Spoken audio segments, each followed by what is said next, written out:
Ayun mga boss, magandang gabi at tip lang pala tayo sa ginagawa nating bagong unit. Ito pala yung bagong unit natin ginagawa. Tapos na po yung bat niya. At nilagyan na din natin ng hawakan, golden grip niya. Nilagyan na din natin ng sauce.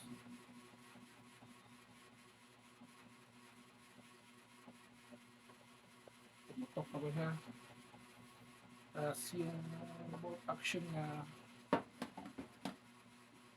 ginawa na rin natin. Tapos na din yung bolt action niya. Ganun lang yung bolt action niya. Simple lang.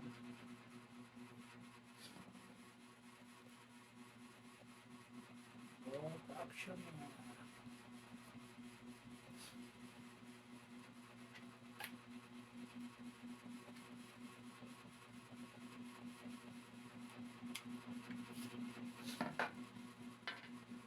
At ganito lang pala yung bolt action ko.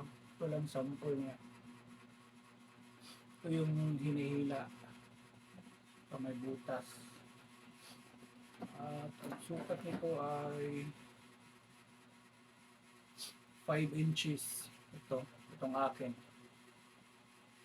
At ano pala, shoutout pala kay Idol Freebie Skal Loads. Ganito din dyan. Kunting demo lang tayo sa bolt action natin. Sinabi ko sa'yo na bolt action ko. Tapos kay Alvin Vlog, Boss, Ster. Maganda rin dyan. At ganito lang yung ano ko, yung tawag ko, yung bolt action ko. Tatlong o-ring at isa dito sa harap. Sa paggawa ko ng dito, ano ko na lang yung tawag dito. Nilimbas ko. Para ito, limbas, tingnan to. Likot ko. Tapos, sinukat ko yung o-ring niya. Kung fix na ba siya. Tapos, pinasok ko sa housing niya. Ito lang yung housing ko. Simple lang. Yan.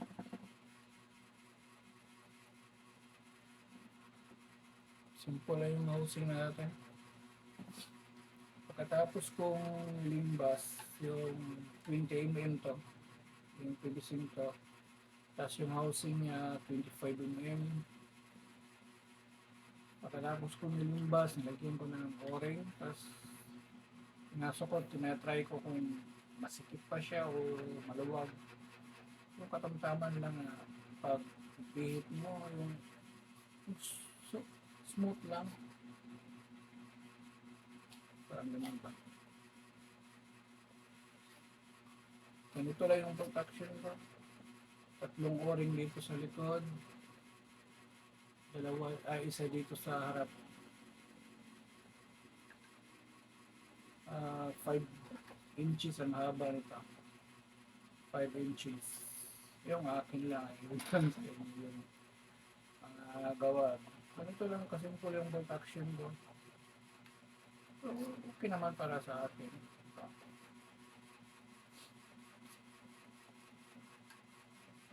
Simple lang na bolt action lang. Meron ako. Ito lang. Tapos nilagyan ko na yung bolt niya. Pagkatapos, isa pa ding screw. Yung rosca. Pinasok ko dito sa loob. Para maging lock niya. Para dito. Ito parang ito ba?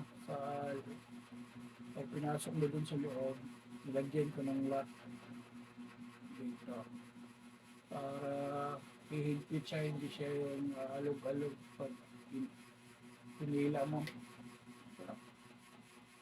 Medyo hindi naman gaano kahigpit.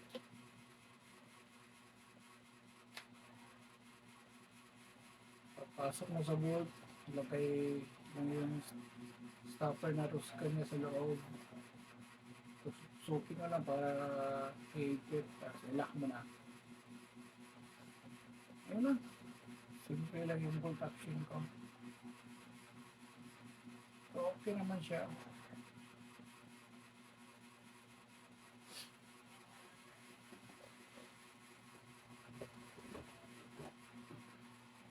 Ito lang. Baka bukas i-fix ko na ito. Pagkatapos kung mailagay ko sa loob. Ito naman yung pinakita ko nung una kong video. 40mm na chamber na 16 inches, 25mm na T. Ilagay ko na lang din yung pellet gun grip. Okay na rin to, kung putok na din to. Tapos yung ano niya, nagbigyan ako din ng suka dun sa bat niya.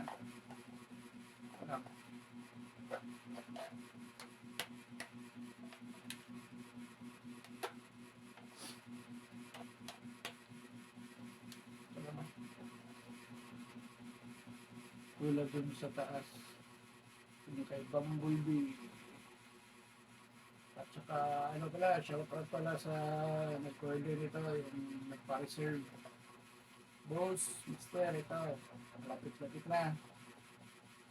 Ano na lang ito, kulang yung body armor niya. So, ginawa ko na din yung body armor niya. Ito.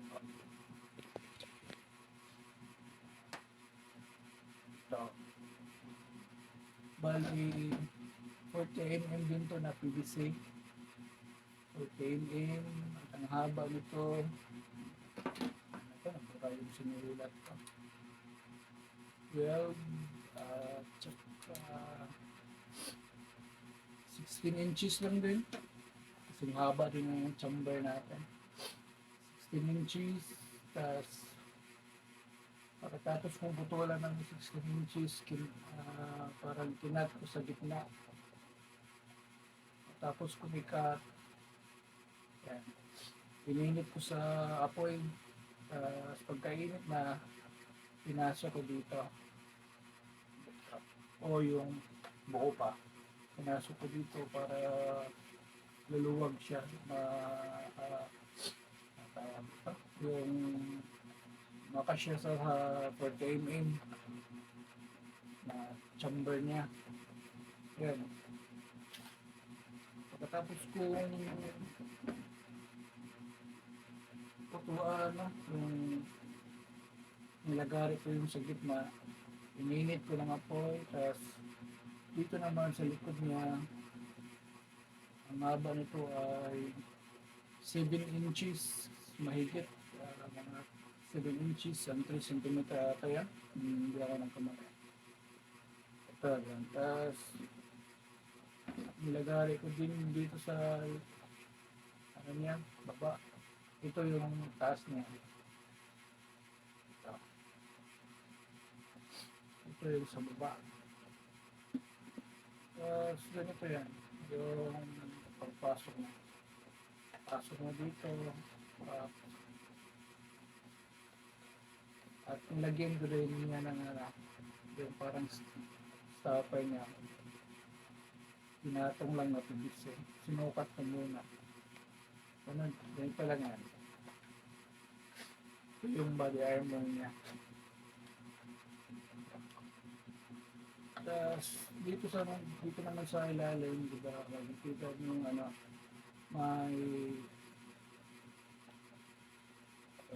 yung sa pellet gun, yung may sa dulo niya. Kaya dito lang yung pinutol natin, yung 7 inches mahigit. So, pwede din yung isukat mo na lang hanggang sa dito sa pinakadulo. Yung dito lang ako nagsukat. Yung sa hawakan niya, yung parang sungay niya. Hanggang yun, diba? Napasok. Tulad nito. Yun. Pasok na. Yun lang kasi simple. May lock para hindi siya bubuka. Kita lang. Ganito lang. Tapos nilagyan ko lang ng yung parang railing siya dito. Bukas ng gabi, malalagyan na natin dito. Ang railings, tapos ginawa nila natin ng design. Ito. Ang haba nito, yan ito.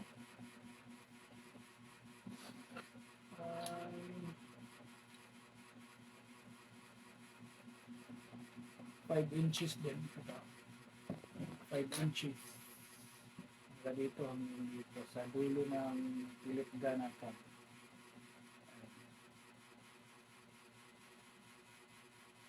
Hindi na ako nag-video kasi mataas pa yung video natin.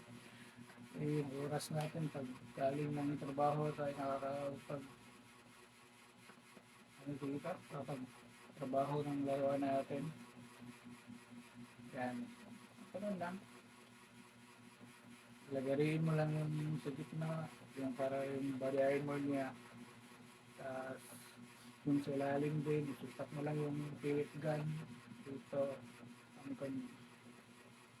Yun, tapos may ginawa na din ako sa inyo. Ito.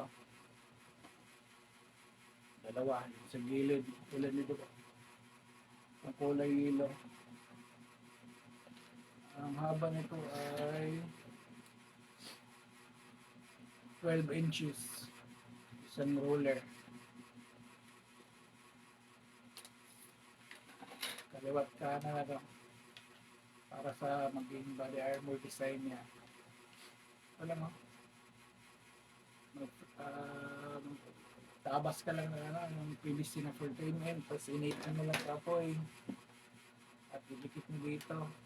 Para huhulma yung gagawin mo body armor design niya.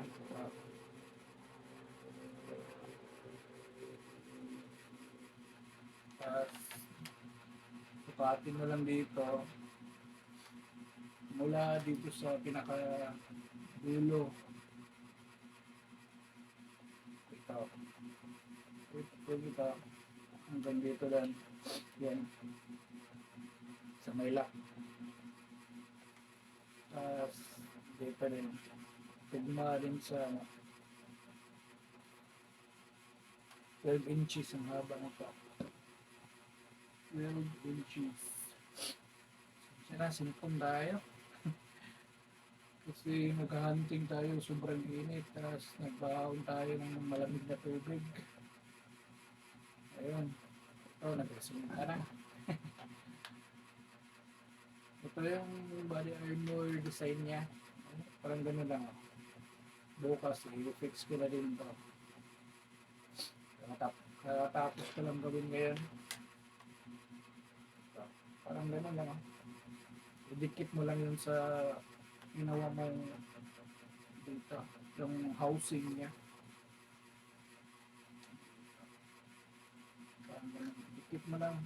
Yung ginawa mong design, dikit mo dito. Glue mo lang. Parang gano'n lang yung design mo. Ganyan yung bolt action. Baka bukas malagyan natin ng ano man dito yung bolt action housing niya yung cover para sa taas yung lalagyan ng para sa lalagyan ng scoop railings. Ito.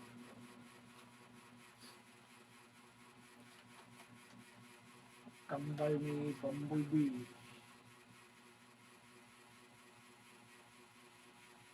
Palapit na, mga 50% na to. Boss, yung unit mo patapos na. Sana makita mo tong video na to. Ano ka na lang, i-tag kita.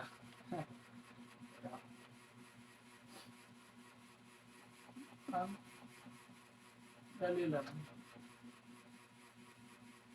Mga ilang araw lang to kung todo trabaho lang kasi yung nagka-problema lang kasi may trabaho ako sa umaga, saka sa gabi lang tayo nakapagawa nito.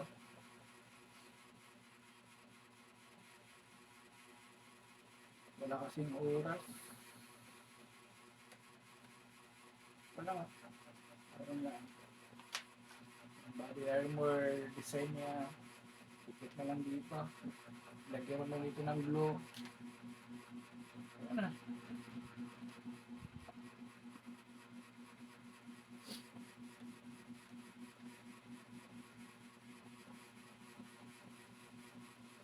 Yung dito na lang, sa taas. Saka nag-request yung nag-order natin na lagyan daw natin ng bipod railings dito. Kasi may bipod daw siya. At saka ikabit nga lang daw dito. Baka sa Friday, tapos na lang, pinturahan ng boss, Fred, Friday, ito na. Tapos na rin yung isang unit natin. Pasensya na po yung sa mga taong mga master natin dyan na nag-request ng full video. Parang, pasensya na, parang mahirap talaga ba kung gawa ng full video ng master kasi kung kailan yung oras natin, pag labas sa trabaho, ayun, trabaho rito, pahinga naman kasi bukas, duty na naman. Baka sa mga darating na araw, magkaka full video tayo. Ito lang, parang demo lang, 10 lang ba, para magka-idea din kayo. Sa mga gustong matuto sa ganitong design, ito lang, simple lang, kabukha ba, para hindi. Ito lang mga master, lagyan yung railing siya dito, cover niya, tapos bipod, railings, tsaka dito yung railings niya. Parang malapit-lapit na.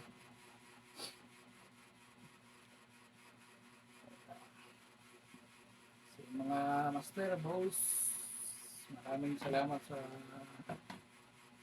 panonood sa maliit na demo natin. Sana maparami pa tayo ng maturuan sa ating simple na itong bumblebee design natin na FX. At maraming salamat.